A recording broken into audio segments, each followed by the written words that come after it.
অনেকে একটা কথা বলে যে হ্যাঁ আমরা একদম জিরো টলারেন্স। আমার কাছে কথাটা অবান্তর মনে হয়।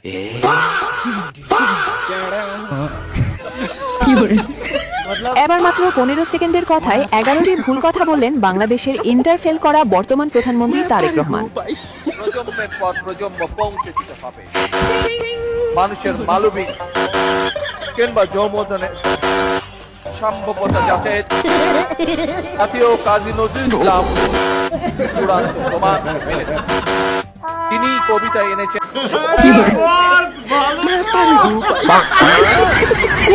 ভালো না থাকলেও সমস্যা নেই, আজকের এই ভিডিও দেখলে আপনার মন এমনিতেই খুশি হয়ে যাবে। রাগ করলেও কিছু করার নাই, ভিডিওটা শেষ পর্যন্ত দেখেন তাহলে বুঝতে পারবেন বিনোদন কত প্রকার ও কি কি। চলেন তাহলে দেরি না করে শুরু করে যা। পদ্মা ব্রিজের কাজও খালেদা জিয়া শুরু করেছিলেন। সেফুদা এমনিতে অনেক ভুলভাল কথা বলে, দাঁতগুলা ফেলে দিলে তার কথাই বলতে পারবে না। আমরা পার্লামেন্টে বলেছি জুলাই সনদের আধা প্রেম আধা প্রতারণা। সেখানে জুলাই সনদ যদি বলেন জুলাই সনদ বাস্তবায়নের জন্য যা যা করণীয় বিএনপি সব করবে, কিন্তু গণভোটের মধ্যে একটা অংশ প্রতারণার অংশ আছে। সবচেয়ে বড় ভেজাল বিএনপি প্রতারণার অংশের সাথে কথা কিন্তু একবারে ঠিক বলছে, প্রতারণাতে নাই, কিন্তু ফেরাউনের দলে ভোটি। সাংবাদিক এক জায়গায় বলছে বিএনপি খাল খনন কর্মসূচি শুরু করেছে, এটি তাদের একটি রাজনৈতিক প্রোগ্রাম, এর কোথাও কোনো হিসাব নেই, কিছু নেই, এটা করতে হবে বলে করেছে। তো আমি খুব শ্রদ্ধার সঙ্গে ওনাকে বলতে চাই এই খাল খনন কর্মসূচির সাথে এই ভূমিকম্প পর্যন্ত জড়িত।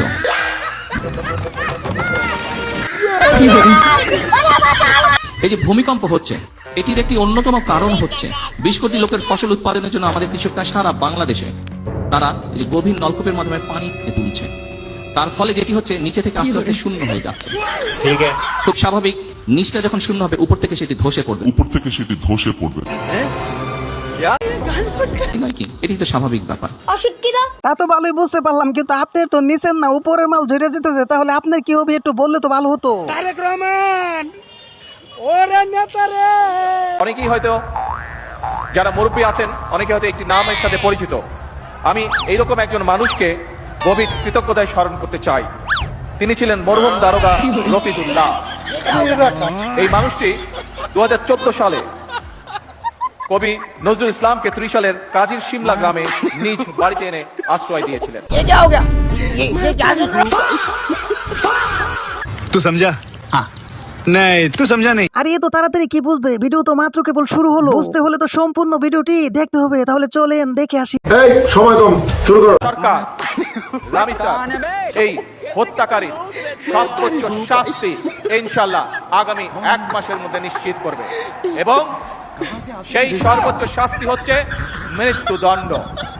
रुको जरा सबर करो। চলতি বছরের 4.5 মাসে দেশে ধর্ষণ মামলা হয়েছে 2000-এর বেশি, যার বেশিরভাগই তদন্তই শেষ হয়নি।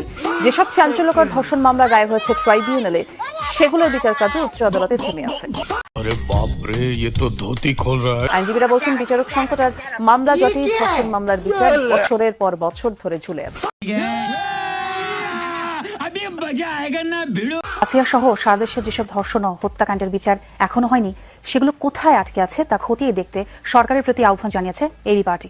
দুপুরে এবি পার্টির কার্যালয়ে এক সংবাদ সম্মেলনে এসব কথা বলেন দলটির নেতা ব্যারিস্টার আসাদুজ্জামান ফুয়াদ। তিনি বলেন, কেন বারবার এমন ঘটনা ঘটছে, বিচার ব্যবস্থার কোথায় ঘাটতি রয়েছে তা নির্ধারণে বিশেষজ্ঞ কমিটি গঠন জরুরি। কমিটি গঠন করার কি আছে, কারণ আমরা তো এই যুগে নাই, আমরা অন্য যুগে আছি। চলে ভবিষ্যতের কাউয়া কাকুর মুখে শুনে আসি। আমরা এখন মধ্যযুগে নাই, আমরা আধুনিক যুগে। আইন সংস্কারটা একটা চলমান প্রক্রিয়া। আধুনিক হইতে হইতে তাদের অবস্থা কি হলো। আগামী 5 বছর সারা দেশে কমপক্ষে আমরা 25 কোটি গাছ লাগানোর পরিকল্পনা গ্রহণ করব। আপনারা স্বপ্নে দেখেন কিভাবে? স্বপ্ন দেখারও তো একটা সীমারেখা আছে। আমরা সমগ্র বাংলাদেশে 20,000-এর মতো কিলোমিটারের মতো খাল আমরা খনন করতে চাই। আপনার কি সেই আক্কেল জ্ঞান নাই? 1 কোটি লোকের চাকরি 18 মাসে দেওয়ার সিদ্ধান্ত আমরা নিয়েছি। আমাদের মতো পাবলিকের সাথে কি আর কিছু দায়িত্ব আছে? নেতার হাসি দেখে খুব ভালো লাগছে, কিন্তু পাবলিক যে কি জিনিস নেতা কিন্তু এখনো বুঝে উঠতে পারে নাই। কার্ড দেখছে, এই কার্ডটার নাম আমরা দিয়েছি ফ্যামিলি কার্ড। সেই জন্য কৃষক ভাইদের জন্য আমরা একটি কৃষক কার্ড দিতে চাই সকলকে। সেই জন্য তাদেরকে আমরা প্রবাসী কার্ড দেবার সিদ্ধান্ত গ্রহণ করেছি। কার্ড দিতে চাই, সেটি হবে এলপিজি কার্ড, এলপিজি গ্যাস। এটি আমরা মা বোনদেরকে পৌঁছে দেব। নেতার অতীতের নাম ছিল খাম্বা, এবার মনে হয় নেতার বর্তমান ও ভবিষ্যৎ নাম হবে কাঠ বাবা। তবে হাতে কাঠ থাকবে, কাঠের কোনো মালামাল থাকবে না।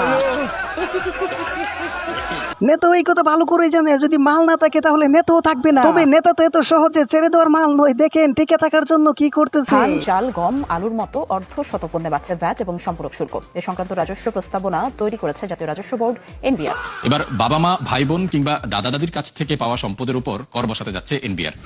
সম্পদের মূল্য ভেদে যা হবে সর্বনিম্ন 1% থেকে সর্বোচ্চ 10%। প্রথমবারের মতো এই ব্যবস্থা চালুর মাধ্যমে 5,000 কোটি টাকা বাড়তি আয় করতে চায় রাজস্ব বোর্ড।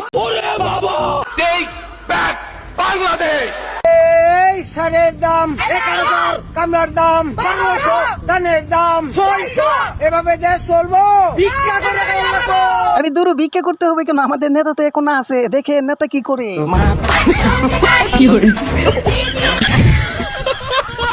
দেশনেত্রী খালেদা জিয়ার সেই কর্মসূচিকে আমরা আরো আগিয়ে নিয়ে যাব। দেশনেত্রী খালেদা জিয়ার ऐसा मत करो मेरी जान। क्या सीन है? I have a plan. I have a plan. I have a plan. Take back Bangladesh. বলো বাবাজি, ফ্যামিলি কার্ড, কৃষক কার্ড, প্রবাসী card, LPG card. I have a plan. তবে এবার চলেন নেতার প্ল্যানের সম্পর্কে তার দলের লোকে কি বলে একটু শুনে আসি। এখন এই কার্ডের মাধ্যমে আমরা একজন নারীকে, যার সংসার আছে, স্বামী আছে, সন্তান আছে, এরকম একজন নারীকে আমরা মাসে 2 থেকে 2,500 টাকা দিব, অথবা সম পরিমাণের প্রয়োজনীয় যে খাদ্য সামগ্রী আছে সেগুলো দিব। সরকারের ওই টাকা সরকারের কোন সরকারে বাটপাড়ি পুরা মিথ্যা কথা। কি বলছি? নেতাদের মনে মনে যে এমন কিছু থাকে আমরা কখনো কল্পনা করতে পারি নাই, কিন্তু পরে বাস্তবায়ন হয় তখন আমাদের তাকিয়ে তাকিয়ে দেখা ছাড়া আর শোনা ছাড়া কিছুই করার থাকে না। তবে নেতারা অনেক কিছু করে আকাশে বাতাসা দেয়, কিন্তু আমরা পাই না, আকাশে খেয়ে ফেলে।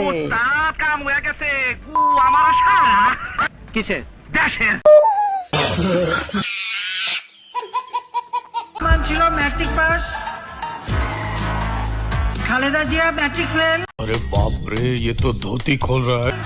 আর তার ছেলে কয়েকবার বিভিন্ন স্কুল থেকে এক্সপেল হয়ে যে শোনা যায় কোন এক অখ্যাত জায়গা থেকে নাকি একটা সার্টিফিকেট জোগাড় করেছে, কিন্তু কি পাস করেছে তা কেউ বলতে পারে না। তবে বন্ধুরা, আজকের জন্য এই পর্যন্তই। দেখা হবে আবার অন্য কোনো ভিডিওতে। बाय बाय, टाटा, गया।